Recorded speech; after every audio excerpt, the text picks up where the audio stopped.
Good morning students. जैसा कि हम बीए सेकेंड ईयर का सेकेंड यूनिट का टॉपिक अमेरिका का संविधान कर रहे थे। सेकेंड यूनिट अमेरिका का संविधान।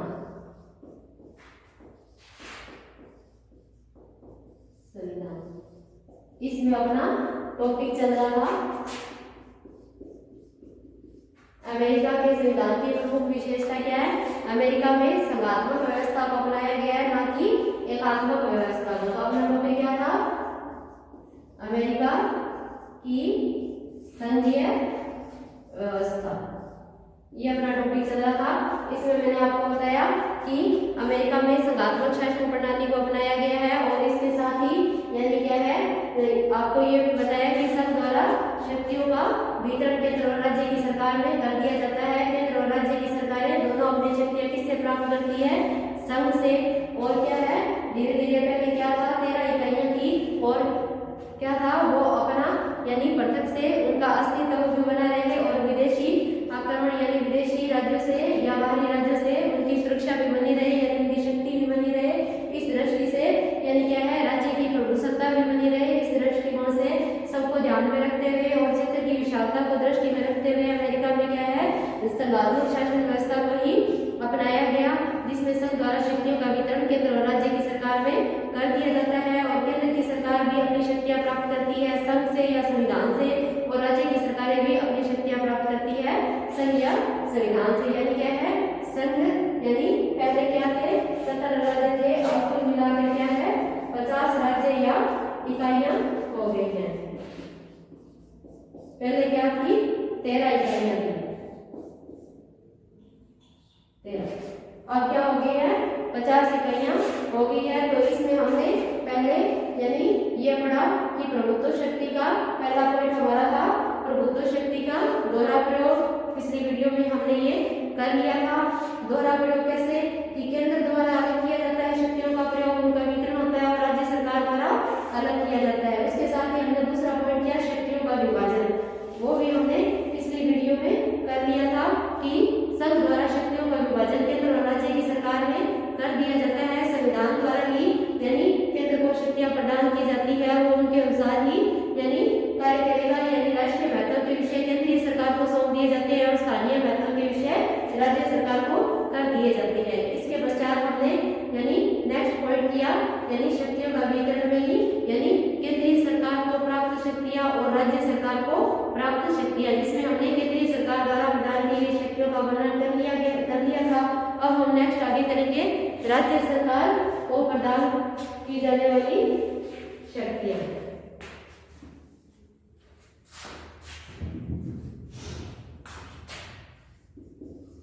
राज्य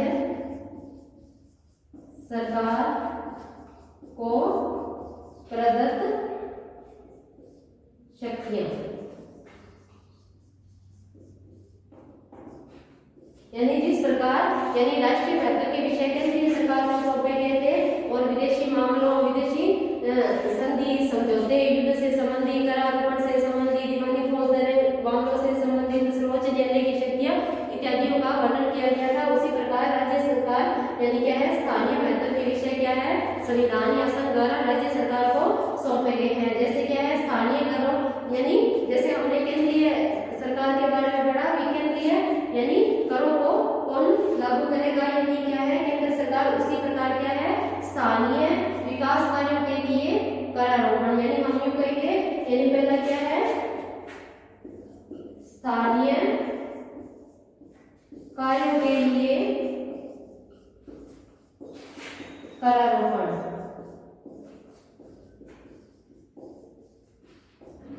यानी क्या है, हमने फर्स्ट ईयर क्लास में पढ़ा कि बिना प्रतिनिधित्व के कोई कर नहीं, यानी क्या है यानी कर लगाने आवश्यक है, वो भी क्या है निर्धारित मात्रा में, क्योंकि अगर हम कर नहीं लगाएंगे तो क्या हमारा राजकोष क्या है खाली रहेगा और इससे क्या है स्थानीय कार्यों में या विकास कार्यों में बाधा पहुंचेगी। इसके साथ ही दूसरा हमने किया यानी राज्यों के आंतरिक क्षेत्र में व्यापार का नियमन क्या है, क्योंकि ये राज्य सरकार की शक्तियां पढ़ रहे हैं हम तो इसमें क्या है यानी स्थानीय या यूं कह सकते हैं प्रादेशिक इकाइयों में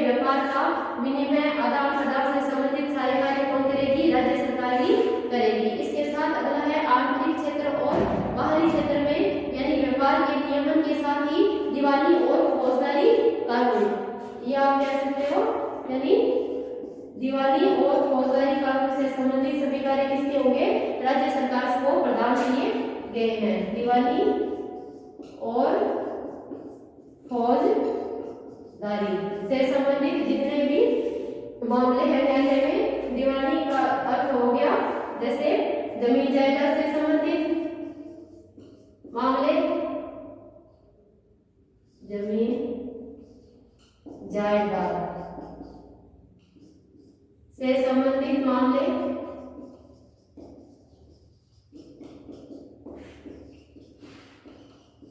फौजदारी में क्या होंगे?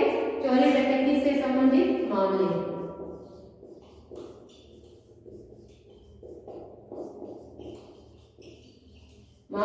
ये सभी किसके अधीन होंगे? राज्य सरकार के अधीन ही होंगे। इसके आगे नेक्स्ट होगा पुलिस से संबंधित, यानी राज्य सरकार में जो पुलिस प्रशासन है उसकी देखरेख कौन करेगा?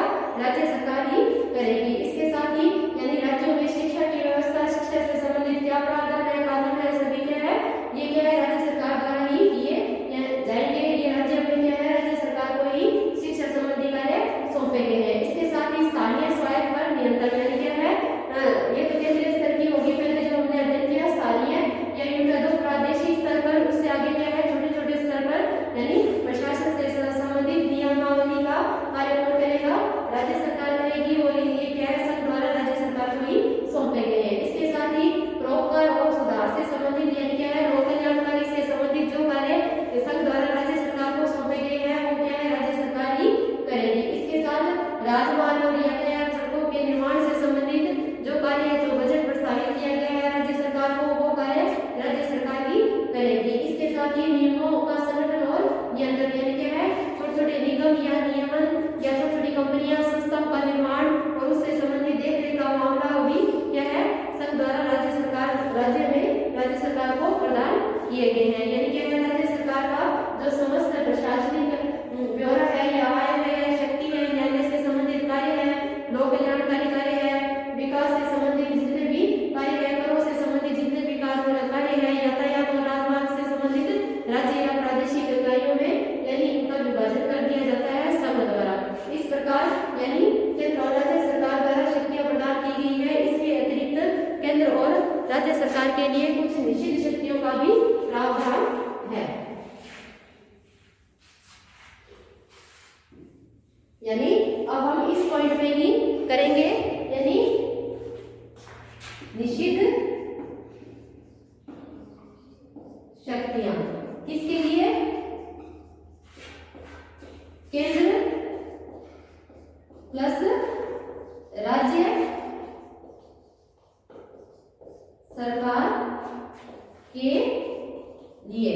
यानी कुछ शक्तियां ऐसी है जो केंद्र सरकार यानी दोनों के लिए निश्चित, यानी क्या है? इनके लिए मनाही की गई है। किसके द्वारा? संविधान के द्वारा। यानी हम इस पॉइंट में करेंगे कि कौन कौन सी निश्चित शक्तियां हैं। यानी पहले हम यानी केंद्रीय सरकार से संबंधित निश्चित शक्तियां पढ़ेंगे, यही मेंशन कर देती हूँ।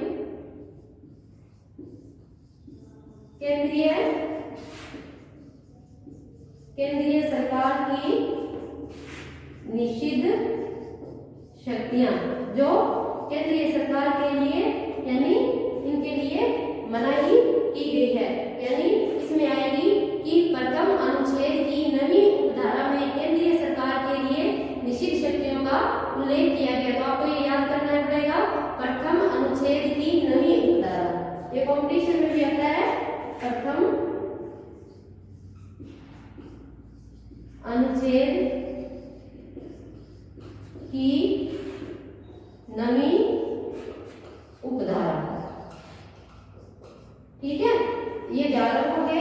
यानी प्रथम अनुच्छेद की 9वीं उपधारा में केंद्रीय सरकार के लिए निश्चित शक्तियों का उल्लेख किया गया है। यानी ये लाइन आप जरूर लिखोगे। इसके साथ ही आगे यानी कुछ शक्तियां इस प्रकार की भी है जिसमें यानी केंद्रीय सरकार इन विषयों के संबंध में, यानी क्या है? निश्चित कार्य क्या हुआ? इन विषयों के संबंध में यानी संविधान द्वारा प्रावधान किया गया है कि ये शक्तियां या ये जो विषय है इनमें क्या है? राज्य सरकार कोई कार्य नहीं करेगी। इसके साथ ही उन्होंने क्या कहा कि नागरिकों को मताधिकार से वंचित नहीं कर सकती। इसके साथ ही भाषण की स्वतंत्रता पर प्रतिबंध नहीं लगा सकती। इसके साथ ही सम्मान सूचक उपाधियों का वितरण नहीं कर सकती।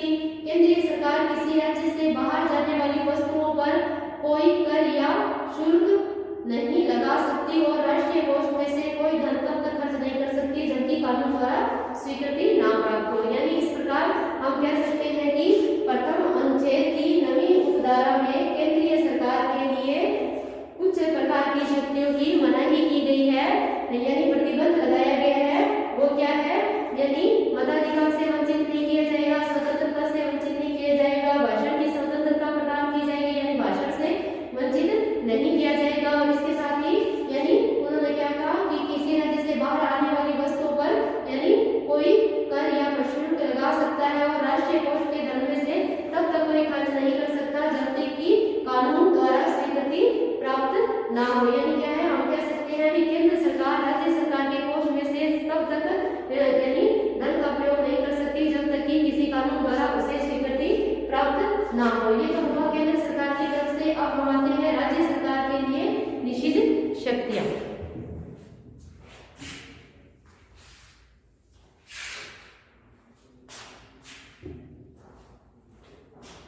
अब इसमें भी पॉइंट रहेगा राज्य सरकार के लिए या स्थानीय सरकारों के लिए निषिद्ध शक्तियां, यानी वे कौन कौन सी शक्तियां हैं जिन्हें संघ द्वारा यानी राज्य सरकार को मनाही की गई है। जैसे हमने केंद्र सरकार की शक्तियों में प्रथम अनुच्छेद की नवीं उपधारा में हमने पढ़ा, उसी प्रकार राज्य सरकार की प्रथम अनुच्छेद की 10वीं उपधारा, ये भी आपको याद रखना है। प्रथम क्रम से ही है, प्रथम अनुच्छेद की 10वीं उपधारा। ये भी कंपटीशन में क्वेश्चन आता है भाई कौन से अनुच्छेद में वे शक्तियां हैं जिनमें राज्य सरकार के लिए मनाही की गई है। तो आप क्या कहोगे? प्रथम अनुच्छेद की 10वीं उपधारा में संविधान द्वारा यानी राज्य सरकार के लिए भी कुछ निषिद्ध शक्तियों या यूं कह सकते हो कुछ शक्तियों की मनाही की गई है। जैसे कि वो राज्यों के द्वारा देशों से संधि या समझौते नहीं किए जा सकते, शांति के समय में सेना और युद्ध पोत नहीं रख सकते। इसके साथ ही वे तब तक युद्ध में प्रवेश नहीं कर सकते जब तक कि किसी राज्य द्वारा उन पर आक्रमण ना किया जाए। इसके साथ ही कांग्रेस की सहमति के बिना वे आयात और निर्यात का कार्य भी नहीं कर सकते और इसके साथ ही यानी राज्य अपने क्षेत्र में राष्ट्रीय सरकार की संपत्ति पर कोई कर नहीं लगा सकते, यानी राष्ट्रीय महत्व यानी केंद्रीय सरकार की संपत्ति पर कोई कर नहीं लगा सकते जिस प्रकार राज्य सरकार की संपत्ति पर नहीं लगा सकते। उसी प्रकार यानी राज्य सरकारें यह प्रथा लागू नहीं कर सकती कि जाति और रंग भेद के आधार पर नागरिकों को यानी क्या है जाति और रंग भेद के आधार पर क्या है नागरिकों को उसके मताधिकार और भाषण से वंचित नहीं कर सकती। इसके साथ ही संविधान द्वारा केंद्र और राज्य की सरकार में शक्तियों का निषेध किया गया है। उससे यह स्पष्ट होता है कि हम कह सकते हैं कि यानी संघात्मक अमेरिका में संघात्मक व्यवस्था है और क्या है संविधान या संघ द्वारा संविधान या यूं कह लो संघ द्वारा शक्तियों का वितरण केंद्र और राज्य की सरकार में किया गया है। तो क्या है यानी संघ द्वारा ही कुछ शक्तियां प्रदान की गई है और कुछ शक्तियों का निषेध किया गया है और संघ के विरुद्ध केंद्र और राज्य की सरकारें यानी निर्विरोध रूप से यानी शक्तियों का प्रयोग नहीं कर सकती। इस प्रकार हम कह सकते हैं कि अंतिम सत्ता किसमें निहित होती है? इस निष्कर्ष पर पहुंचते हैं कि अंतिम सत्ता किसमें निहित होती है? जनता में।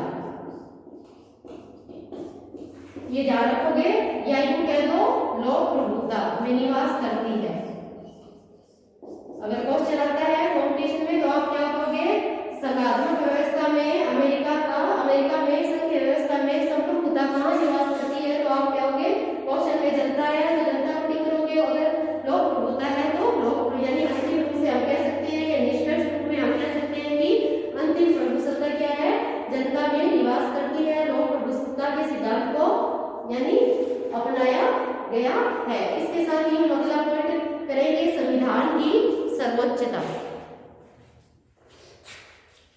संविधान की सर्वोच्चता।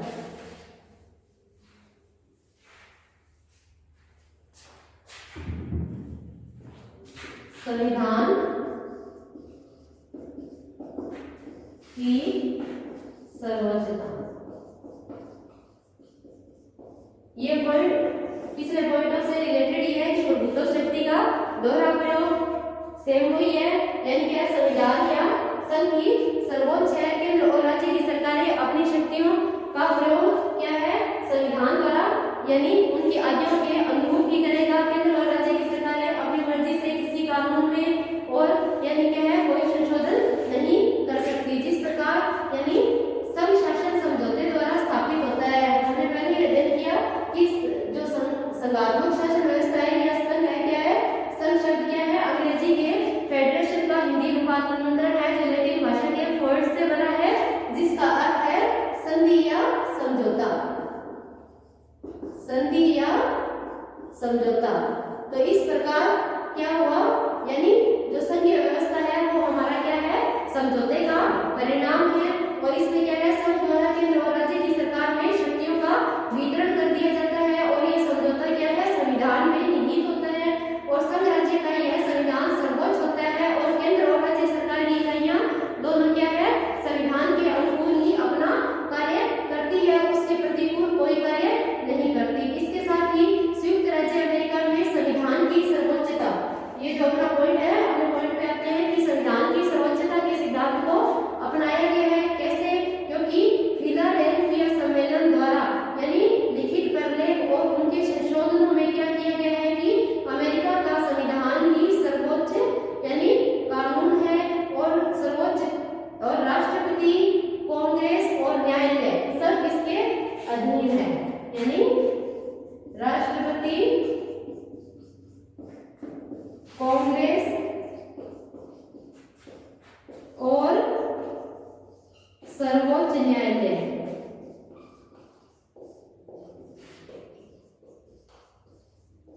ये सब किसके अधीन है? अमेरिकी संघ के यानी संविधान के अधीन है, इससे ऊपर नहीं है। यानी राष्ट्रपति कांग्रेस विधानमंडल और सर्वोच्च न्यायालय तीनों क्या है संविधान के अधीन है।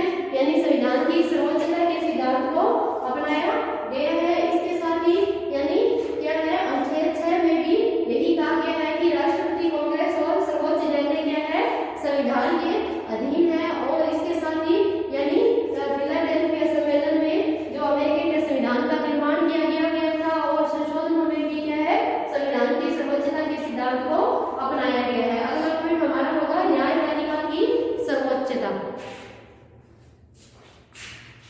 संविधान की सर्वोच्चता के बाद हमारा नेक्स्ट पॉइंट आता है न्यायपालिका की सर्वोच्चता।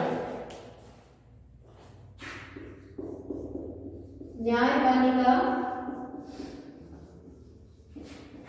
की सर्वोच्चता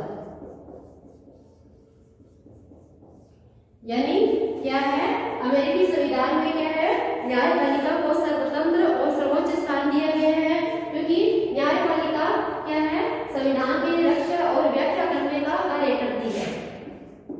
संविधान की व्याख्या व रक्षा करने का कार्य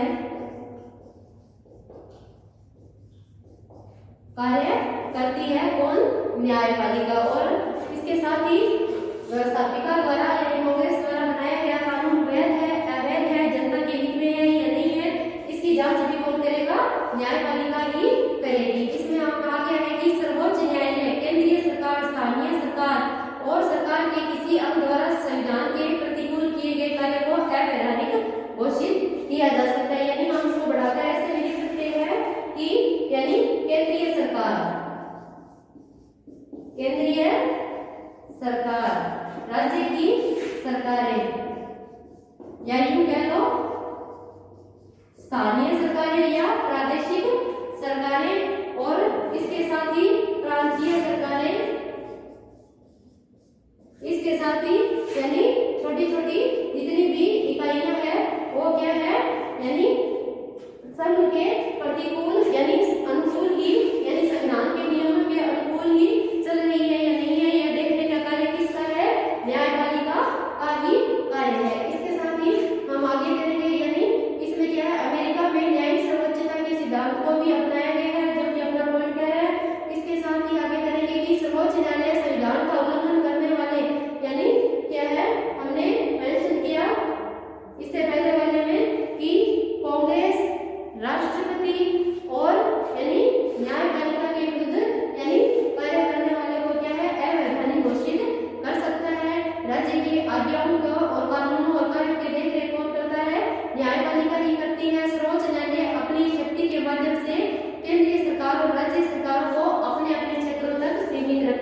यानी हम कह सकते हैं कि यानी न्यायपालिका की स्वतंत्रता के कारण ही केंद्रीय सरकारें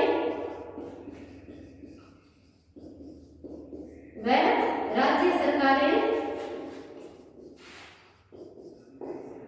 अपने सीमा क्षेत्र तक बनी रह सकती है। यानी अपने क्षेत्र विशेष से विषय विशेष से जो उनके कार्य प्रदान किए गए हैं उनसे पृथक या बाहर नहीं हो सकती। इसके साथ ही यानी क्या है, कानूनों की जितने भी कानून है सब प्रकार के कानूनों की संवैधानिकता की जांच कौन करेगा?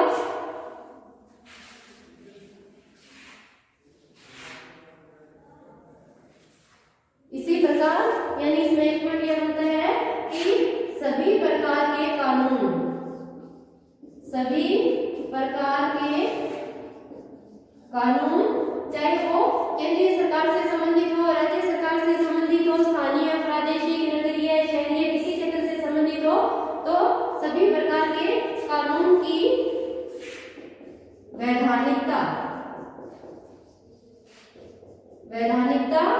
की जांच कौन करेगा? जांच न्यायपालिका ही करेगी। यानी क्या है, इसके साथ ही यानी कानून वैध है या अवैध है इसकी जांच के साथ ही यानी व्याख्या और रक्षा करने का कार्य भी कौन करेगा? न्यायपालिका ही करेगी। इसके साथ ही अपना नेक्स्ट पॉइंट है दोहरी नागरिकता। दोहरी नागरिकता पांचवा पॉइंट है हमारा दोहरी नागरिकता। यानी अमेरिका की संघीय व्यवस्था की ये महत्वपूर्ण विशेषता है कि इसमें यानी अमेरिका के नागरिक को दोहरी नागरिकता प्रदान है। एक तो यानी जैसे अमेरिका की नागरिकता और दूसरा जिस शहर में रह रहा है उसकी नागरिकता। जैसे हम कह सकते हैं एक तो जैसे अमेरिका का वासी है, अमेरिका की नागरिकता, दूसरा यूं कह सकते हैं न्यूयॉर्क जिस स्टेट में रह रहा है या शहर में रह रहा है तो न्यूयॉर्क शहर की नागरिकता। इस प्रकार संघात्मक शासन व्यवस्था की ये विशेषता है कि दोहरी नागरिकता प्राप्त होती है। एक तो जिस यानी देश में रह रहा है उसकी नागरिकता और दूसरा क्या है जिस स्टेट में रह रहा है उसकी नागरिकता। इस प्रकार हमने संघात्मक शासन व्यवस्था के पॉइंट पढ़े कौन कौन से कि दोहरी प्रभुत्व शक्ति का दोहरा प्रयोग, न्यायपालिका की सर्वोच्चता, संविधान की सर्वोच्चता, दोहरी नागरिकता और संघ द्वारा केंद्र और राज्य में शक्तियों का बंटवारा। इसके आगे की विशेषताएं हम नेक्स्ट लेक्चर में करेंगे। आज के लिए बस इतना ही। धन्यवाद।